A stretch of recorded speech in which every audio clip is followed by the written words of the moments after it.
चचा छक्कन ने केले खरीदे।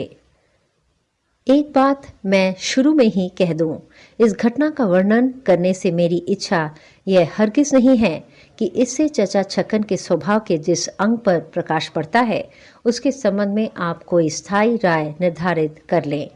कई बार मैं खुद देख चुका हूं कि शाम के वक्त चचा छक्कन बाजार से कचौरियां या गड़ेरियां या गिलगोजे और मूंगफलियां एक बड़े से रुमाल में बांधकर घर पर सबके लिए ले आए हैं और फिर क्या बड़ा और क्या छोटा सब में बराबर बराबर बांटकर खाते खिलाते रहे हैं। पर उस रोज अल्लाह जाने क्या बात हुई कि उस रोज तीसरे पहर के वक्त इत्तेफाक से चचा छक्कन और बिंदो के सिवाय कोई भी घर में मौजूद न था। मीर मुंशी साहब की पत्नी को बुखार था। चची दोपहर के खाने से निवृत्त होकर उनके यहाँ चली गई थी। बिन्नू को घर छोड़े जा रही थी कि चचा ने कहा, बीमार को देखने जा रही हो तो शाम के पहले भला क्या लौटना होगा।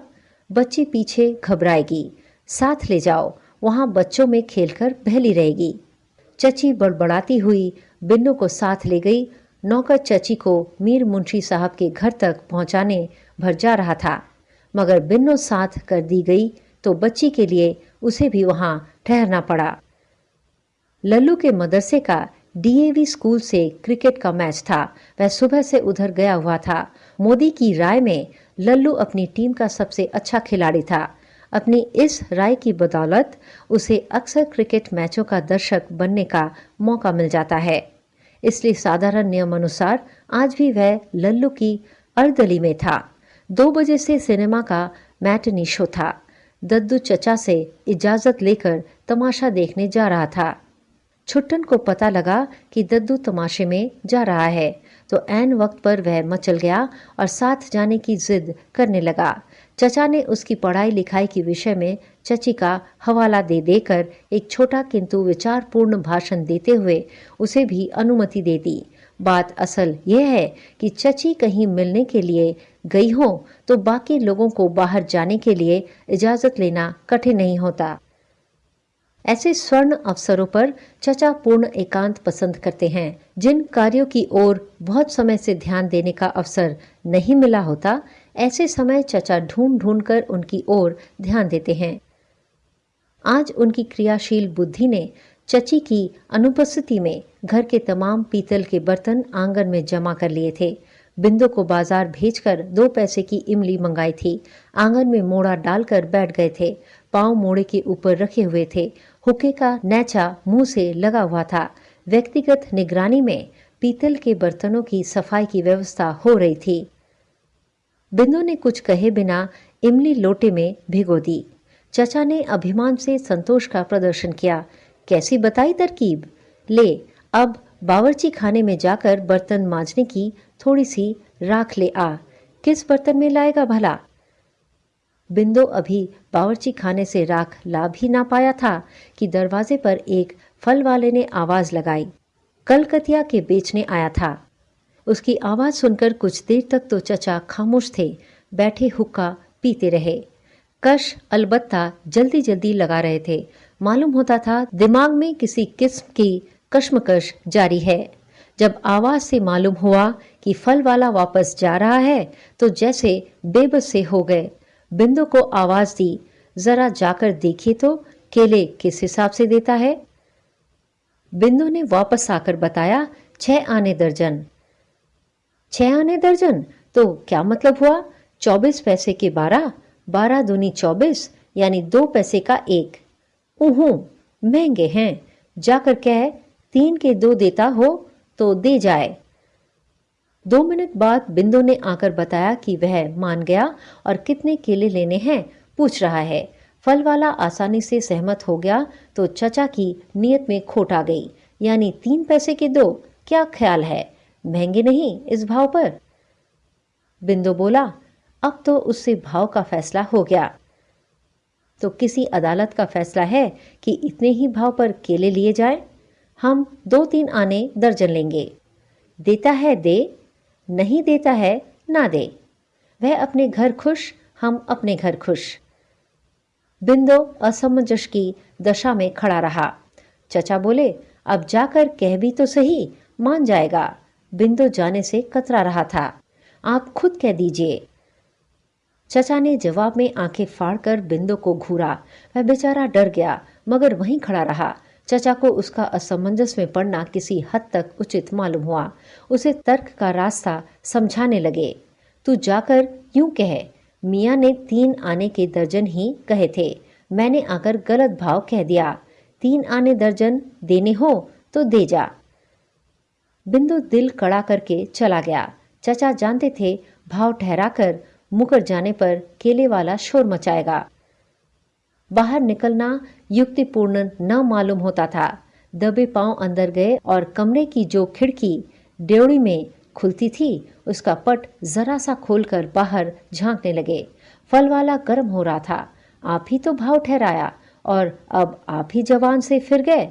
बहाना नौकर की भूल का, जैसे हम समझ नहीं सकते, या बेईमानी तेरा ही आसरा। बिंदु गरीब चुप करके खड़ा था। फल वाला बकता झकता खोंचा उठा चलने लगा। बिंदु भी अंदर आने को मुड़ गया। वह दरवाजे तक पहुंचने ना पाया था कि फल वाला रुक गया। खोंचा उतार कर बोला, कितने लेने हैं?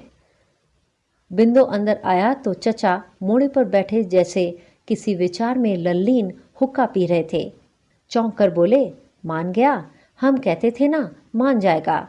हम तो इन लोगों की नस नस से वाकिफ हैं। तो कै केले लेने मुनासिब होंगे? चचा ने उंगलियों के पोरों पर गिन गिन कर हिसाब लगाया।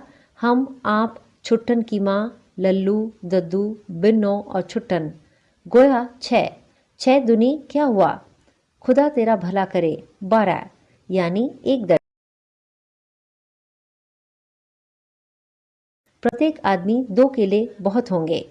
फल से पेट तो भरा नहीं जाता, मुंह का स्वाद बदला जाता है। पर देखियो, 2-3 गुच्छे लेकर अंदर आना। हम आप उसमें से अच्छे अच्छे केले छांट लेंगे। फल वाले ने शिकायत की, सदा लगाते हुए केलों के गुच्छे अंदर भेज दिए। चचा ने केलों को दबा दबा कर देखा, उनकी चित्तियों का अध्ययन किया और दर्जन भर अलग किए। केले वाला बाकी केले लेकर बड़बड़ाता हुआ विदा हो गया। चचा ने लब्दों की ओर रुख किया। ले, इन्हें खाने की डलिया में हिफाजत से रख दे। रात के खाने पर लाकर रखना और जल्दी से आकर बर्तन मांजने के लिए राख ला। बड़ा समय नष्ट हो गया इस सौदे में। बिंदु केले अंदर रख आया और बावर्ची खाने से राख लाकर बर्तन मांजने लगा। यूं, जरा जोर से, हाँ, ताकि बर्तन पर रगड़ पड़े। इस तरह पीतल के बर्तन साफ करने के लिए ज़रूरत इस बात की होती है कि इमली के प्रयोग से पहले बर्तनों को एक बार खूब अच्छी तरह मांजकर साफ कर लिया जाए।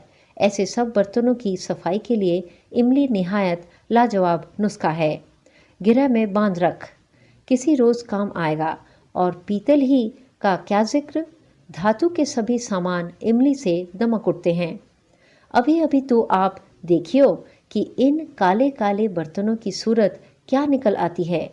हाँ, और वह, मैंने कहा, केले एहतियात से रख दिए ना, यूं बस मंझ गया। अब रगड़ उस पर इमली, इस तरह देख मैल किस तरह कटता है, कैसी चमक आती जा रही है। यह इमली सचमुच बड़ी चीज़ है। मगर बिंदो, मेरे भाई, ज़रा उठियो तो, उन केले में से जो 2 हमारे हिस्से के हैं हमें ला दीजिए। हम तो अभी ही खा लेते हैं, बाकी लोग जब आएंगे अपना अपना हिस्सा खाते रहेंगे।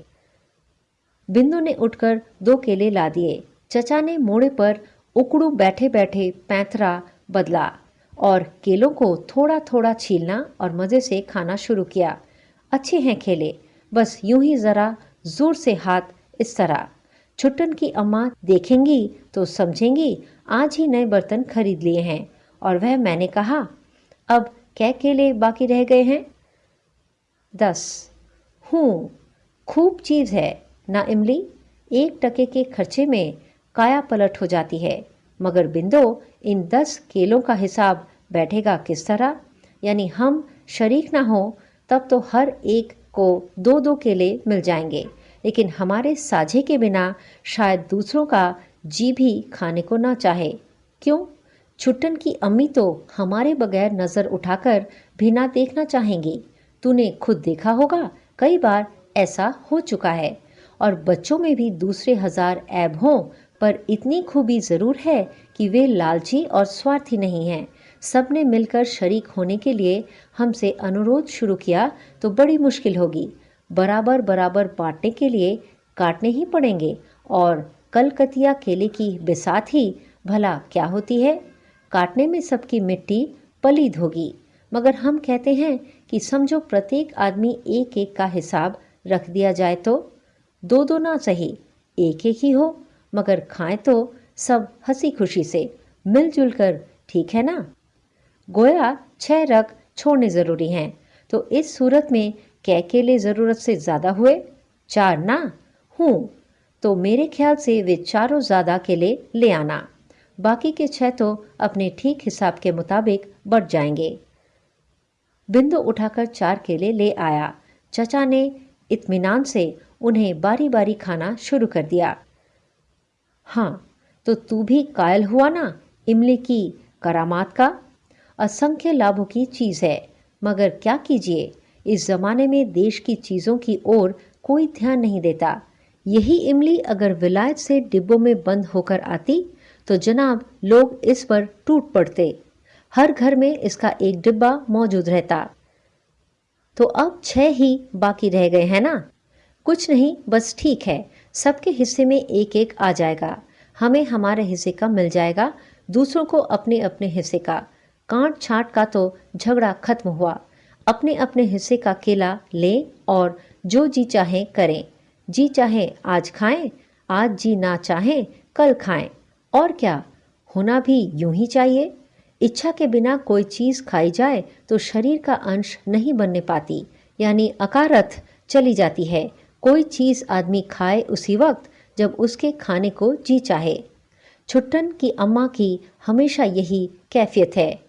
जी चाहे तो चीज खाती है, न चाहे तो कभी हाथ नहीं लगाती। हमारा अपना भी यही हाल है। ये फुटकर चीजें खाने को कभी कभार ही जी चाहता है। होना भी ऐसा ही चाहिए। अब ये ही केले हैं, बीसियों मुर्ताबा दुकानों पर रखे देखे, कभी रुचि ना हुई। आज जी चाहा तो खाने बैठ गए, अब फिर न जाने कब जी चाहे। हमारी तो कुछ ऐसी ही तबीयत है, न जाने शाम को जब तक सब आए रुचि रहे या ना रहे, निश्चय से कहा जा सकता है। दिल ही तो है, मुमकिन है उस वक्त केले के नाम से ही घृणा हो। तो ऐसी सूरत में हम जाएं। हम तो बाकी 6 केलों में से अपने हिस्से का एक केला अभी खा लेते हैं। क्यों? और क्या, अपनी अपनी तबीयत, अपनी अपनी भूख, जब जिसका जी चाहे खाएं, उसमें तकल्लुफ क्या? तकल्लुफ में तकलीफ ही तकलीफ है। ऐसे मामलों में तो बेतकल्लुफी ही अच्छी है। तो जरा उठियो मेरे भाई, बस मेरे ही हिस्से का केला लाना, बाकी के सब वहीं अच्छी तरह रखे रहे। बिंदु ने आज्ञा का पुनः पालन किया। चचा केला छील कर खाने लगे। देख क्या सूरत निकल आई बर्तनों की, सुभान अल्लाह। यह इमली का नुस्खा मिला ही ऐसा है। अब इन्हें देखकर कोई कह सकता है कि पुराने बर्तन हैं? यह इमली की बात आगे ना निकलने पाए। बच्चों से भी जिक्र ना कीजिए, वरना निकल जाएगी बात। कब तक आएंगे बच्चे? लल्लू का मैच तो शायद शाम से पहले खत्म ना हो। उसके खाने पीने का इंतजाम टीम वालों ने कर दिया होगा, वरना खाली पेट क्रिकेट किससे खेला जाता है? कोई इंतजाम ना होता तो वहीं खाना मंगवा सकता था। खूब तरमाल उड़ाया होगा आज। मेवे मिठाई से ठसाठस पेट भर लिया होगा। चलो क्या हर्ज है, यह उम्र खाने पीने की है। और फिर घर के दूसरे लोग बढ़िया बढ़िया चीजें खाएं तो वह बेचारा क्यों पीछे रहे? दद्दू और छुट्टन तो टिकट के दाम के साथ खाने पीने के लिए भी पैसे लेकर गए हैं। और क्या, वहीं किसी दुकान पर मेवा मिठाई उड़ा रहे होंगे। खुदा खैर करे, गरिष्ठ चीजें खा खा कर कहीं बदहजमी ना कर जाएं। साथ में कोई रोक टोक करने वाला नहीं है। तकलीफ होती है। बिन्नो तो माँ के साथ है, वह ख्याल रखेगी कि कहीं ज्यादा ना खा जाएं। मगर मैं कहता हूँ कि केले हमने आज बड़े बेमौके लिए। उस वक्त ख्याल ही ना आया कि आज तो वे सब बड़ी बड़ी नियामतें उड़ा रहे होंगे। केलों को कौन पूछने लगा, और तूने भी याद ना दिलाया, वरना क्यों लेते इतने बहुत से केले, बेकार नष्ट हो जाएंगे। पर अब खरीद जो लिए, किसी ना किसी तरह ठिकाने तो लगाने ही पड़ेंगे, फेंके तो नहीं जा सकते। फिर ले आ यहीं, मजबूरी में मैं ही खत्म कर डालूं।